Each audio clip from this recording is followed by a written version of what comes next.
Hi, brothers and sisters. It's still going back. This is number 31, Genesis. So we would have caught up by then. So tomorrow we'll get to Genesis 33 and we'll keep going. So I'll continue on with that. It's been a good week actually. Everything's going well, getting very positive. I hope everyone's well out there. And let's have a prayer after I recite Genesis 31. Jacob heard that Laban's sons were saying, "Jacob has taken everything our father owned and has gained all this wealth from what belonged to our father." And Jacob noticed that Laban's attitude towards him was not what it had been. Then the Lord said to Jacob, "Go back to the land of your fathers and to your relatives, and I will be with you." So Jacob sent word to Rachel and Leah to come out to the fields where his flocks were. He said to them, "I see that your father's attitude towards me is not what it was before, but the God of my father has been with me. You know that I've worked for your father with all my strength, yet your father has cheated me by changing my wages 10 times. However, God has not allowed him to harm me. If he said, 'The speckled ones will be your wages,' then all the flocks gave birth to speckled young. And if he said, 'The streaked ones will be your wages,' then all the flocks bore streaked young.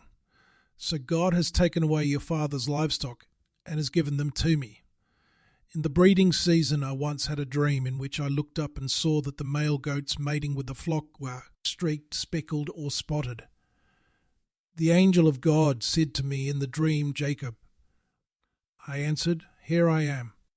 Taking his relatives with him, he pursued Jacob for 7 days, and caught up with him in the hill country of Gilead. Then God came to Laban the Aramean in a dream at night, and said to him, 'Be careful not to say anything to Jacob, either good or bad.' Jacob had pitched his tent in the hill country of Gilead when Laban overtook him, and Laban and his relatives camped there too. Then Laban said to Jacob, 'What have you done? You've deceived me, and you've carried off my daughters like captives in war. Why did you run off secretly and deceive me? Why didn't you tell me, so that I could send you away with joy and singing to the music of tambourines and harps? You didn't even let me kiss my grandchildren and my daughters. Goodbye. You have done a foolish thing. I have the power to harm you. But last night the God of your father said to me, 'Be careful not to say anything to Jacob, either good or bad.' Now you have gone off because you long to return to your father's house. But why did you steal my gods?" Jacob answered Laban, "I was afraid because I thought you would take your daughters away from me by force. But if you find anyone who has your gods, he shall not live. In the presence of our relatives, see for yourself whether there is anything of yours here with me, and if so, take it." Now Jacob did not know that Rachel had stolen the gods. So Laban went into Jacob's tent and into Leah's tent and into the tent of the 2 maidservants, but he found nothing. After he came out of Leah's tent, he entered Rachel's tent. Now Rachel had taken the household gods and put them inside her camel's saddle and was sitting on them. Laban searched through everything in the tent but found nothing. Rachel said to her father, "Don't be angry, my lord, that I cannot stand up in your presence. I'm having my period." So he searched but could not find the household gods. Jacob was angry and took Laban to task. "What is my crime?" He asked Laban, "What sin have I committed that you hunt me down? Now that you have searched through all my goods, what have you found that belongs to your household? Put it here in front of your relatives and mine, and let them judge between the 2 of us. I have been with you for 20 years now. Your sheep and goats have not miscarried, nor have I eaten rams from your flocks. I did not bring you animals torn by wild beasts. I bore the loss myself, and you demanded payment from me for whatever was stolen by day or night. This was my situation. The heat consumed me in the daytime and the cold at night, and sleep fled from my eyes. It was like this for the 20 years I was in your household. I worked for you 14 years for your 2 daughters and 6 years for your flocks, and you changed my wages 10 times. If the God of my father, the God of Abraham and the fear of Isaac, had not been with me, You would surely have sent me away empty-handed. But God has seen my hardship and the toil of my hands, and last night he rebuked you." Laban answered Jacob, "The women are my daughters, the children are my children, and the flocks are my flocks. All you see is mine.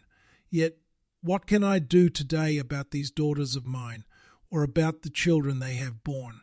Come now, let's make a covenant, you and I, and let it serve as a witness between us." So Jacob took a stone and set it up as a pillar. He said to his relatives, "Gather some stones." So they took stones and piled them in a heap, and they ate there by the heap. Laban called it Jegar Sahadutha. The Aramaic Jegar Sahadutha means witness heap, and Jacob called it Galeed. The Hebrew Galeed means witness heap. Laban said, "This heap is a witness between you and me today." That is why it was called Galeed. It was also called Mizpah. Mizpah means watchtower, because he said, "May the Lord keep watch between you and me when we are away from each other.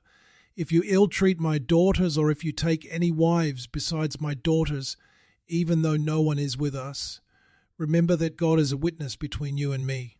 Laban also said to Jacob, "Here is this heap, and here is this pillar I have set up between you and me. This heap is a witness, and this pillar is a witness, that I will not go past this heap to your side to harm you, and that you will not go past this heap and pillar to my side to harm me. May the God of Abraham and the God of Nahor, the God our father, judge between us." So Jacob took an oath in the name of the fear of his father Isaac.